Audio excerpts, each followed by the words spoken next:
C'est parti pour le cours que vous devez copier dans votre classeur. Donc nous débutons aujourd'hui le chapitre 2, la régulation de la glycémie.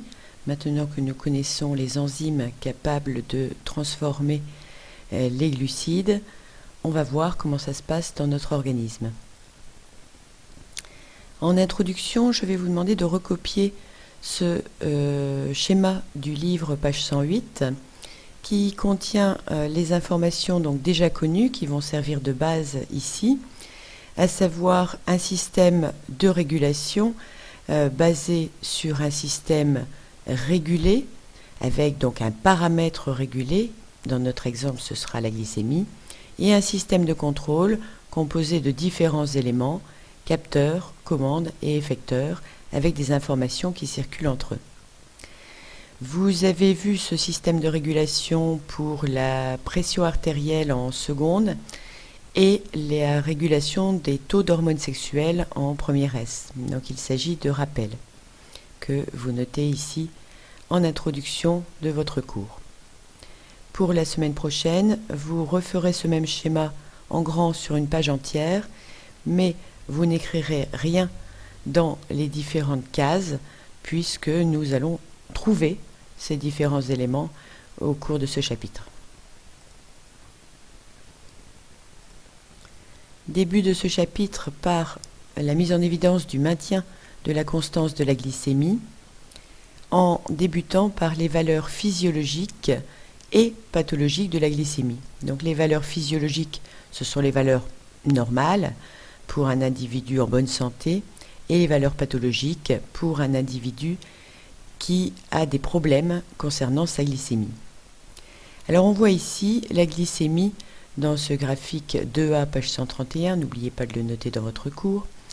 Les valeurs pour un individu normal. Vous avez donc ici le petit déjeuner qui fait augmenter la glycémie, le déjeuner qui la fait augmenter également, le goûter qui la fait augmenter aussi, et le dîner également.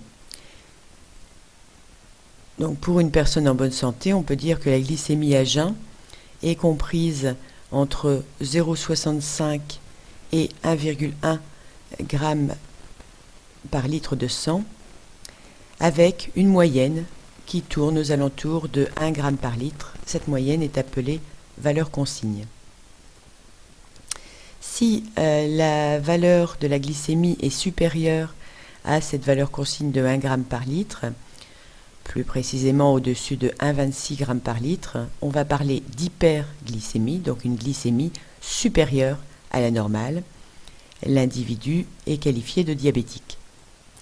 Maintenant, si la valeur est inférieure à 0,65, donc le minimum, l'individu est en hypoglycémie, sa glycémie est inférieure à la normale, il peut en ressentir des signes gênants.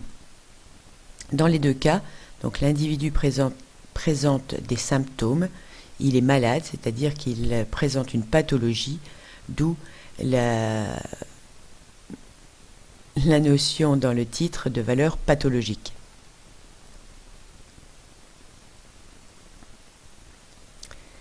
Une pathologie, il a donc des signes de ce trouble, comme ici, pour un individu diabétique, en comparaison avec un témoin, un fond d'œil ici normal, dans le document 3 de la page 131, les vaisseaux sanguins qui irriguent la rétine.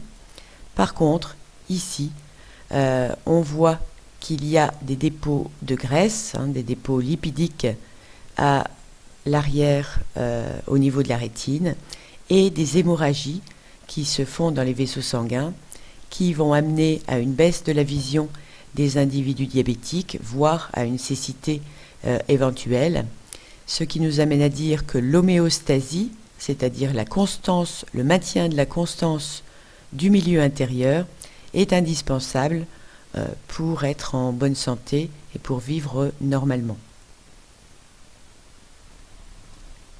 On passe maintenant à la mise en évidence d'une régulation de la glycémie en reprenant le premier graphique.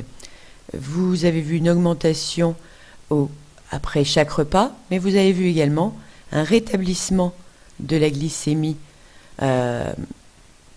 non pas ici, là c'est une baisse due au sport, mais un rétablissement derrière pour retrouver la valeur consigne. Donc après une prise de repas, la glycémie augmente puis se stabilise. Donc ici on avait un repas, mais on a une stabilisation de la glycémie. A l'inverse, après une activité physique, la glycémie diminue, mais se stabilise ensuite. Alors pourquoi elle diminue ? Eh bien parce que le glucose tout simplement est utilisé en grande quantité par les organes, comme les muscles par exemple. On en déduit de ces deux observations qu'il y a une régulation de la glycémie. Ce qui nous amène à noter les deux premières notions.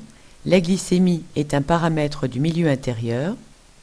Et la deuxième, son maintien par l'organisme dans une gamme de valeurs étroite est une condition de bonne santé. Je rappelle que ces notions, vous les avez au début de la partie. Ceci va nous amener à nous poser la question, comment expliquer le maintien de la constance de la glycémie ? Et ceci, nous allons pouvoir le faire expérimentalement.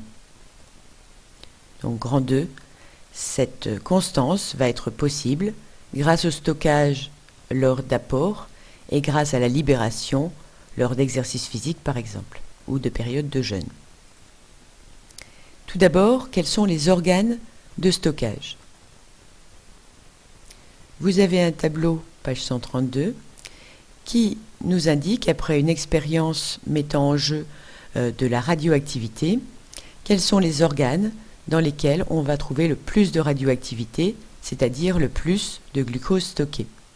Vous voyez que majoritairement, c'est dans le foie que le glucose est stocké, mais qu'on a aussi un stockage plus faible dans les muscles, dans le tissu adipeux, c'est-à-dire les graisses, et qu'on retrouve du glucose dans le sang et dans la lymphe, mais là, on oublie cette valeur, il ne s'agit pas de stockage, mais de circulation jusqu'à ces différents organes. Après donc marquage radioactif du glucose alimentaire, on constate, ici nous avons une cellule du foie, c'est-à-dire un hépatocyte. La radioactivité en fausse couleur est ici représentée par ces points bleus.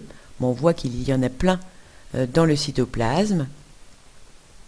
Ici, la radioactivité est visible également par ces points un peu grisâtres ici. On en voit également beaucoup. Donc après un marquage radioactif, on constate que les hépatocytes et les myocytes sont les cellules musculaires, myo veut dire muscle. On n'a pas la photographie correspondante dans les documents de votre livre.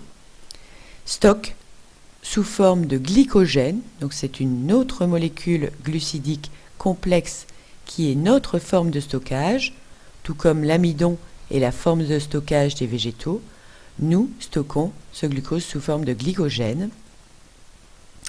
Par contre, les cellules de graisse, c'est-à-dire les adipocytes, cyte égale cellule, adipo égale graisse, stockent non pas du glycogène, mais des triglycérides, c'est-à-dire des graisses.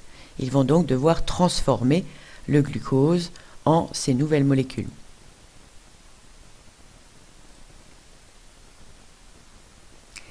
Alors, je vais vous demander, je reviens un petit peu en arrière, de chercher dans votre livre des expériences mettant en évidence les organes de stockage, mais aussi, ensuite, la libération de glucose qui se déroule à partir de ces stocks. Donc, soit vous avez le temps de le terminer ici, soit vous terminerez ce travail à la maison. Donc je rappelle le travail à la maison. D'une part, recopier le schéma de l'introduction vierge, avec des cadres blancs. Et d'autre part, chercher dans votre livre des expériences permettant de mettre en évidence les organes de stockage et d'autre part, ce que l'on verra en grand B, la libération de glucose quand l'organisme en manque. Merci de votre attention.